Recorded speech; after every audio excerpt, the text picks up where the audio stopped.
No, that's wrong. Dixie Diamonds 315. Monday, 21st of February 2000, Mets 9:57 p.m., Dixie 6:57 a.m.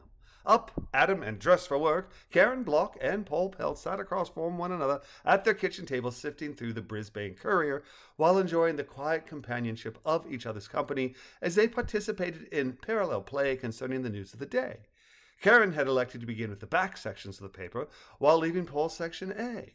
Upon hearing Paul grunt, Karen repeated his but ended her verbal but uninformative expression with a rising tone that indicated a question rather than Paul's flat intonation. Did I grunt? Paul asked with a smile. No, Karen assured. Not a grunt, just an intonation of interest. What have you got? Nothing earth-shattering.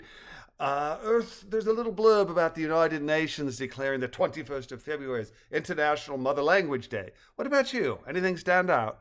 They're still tracking the Brentzy brigands, Karen replied, turning her newspaper towards Paul so he could see a trio of photos, accompanied by a short article. Our would-be murderer's request to stay on Mommy and Daddy's yacht was denied, so the three of them are still in Waterbrook Downs, but Mama Minima and Daddy Maxima have been visiting either their yacht or jet plane most days and entertaining themselves with little Johns.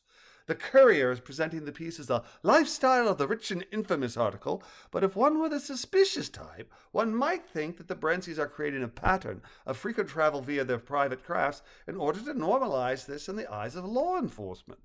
Paul's face transformed from placid to impassioned as he asked, Are you suggesting that Brent's parents might be creating a smokescreen behind which they might smuggle him out?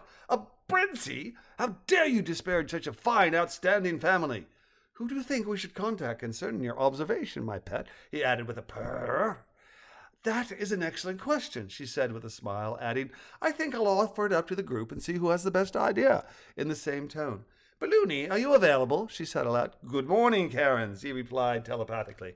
I am available. How are you today? I am well, thank you. Paul and I are reading the Brisbane Courier before scurrying off to work, and we came across a fluffy little article about Max and Min at the back of the paper that caught my attention.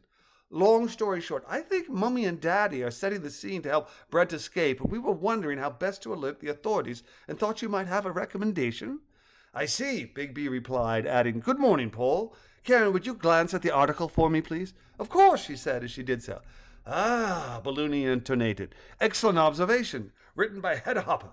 Let me take a quick peek into this and see who, what, where would make the most sense. I'll let the group know and confer with Pilatray, Joey, and the Bordens concerning the matter, and then we'll have a meeting of the minds. Not quite 10 in Mets. Let me get back to you.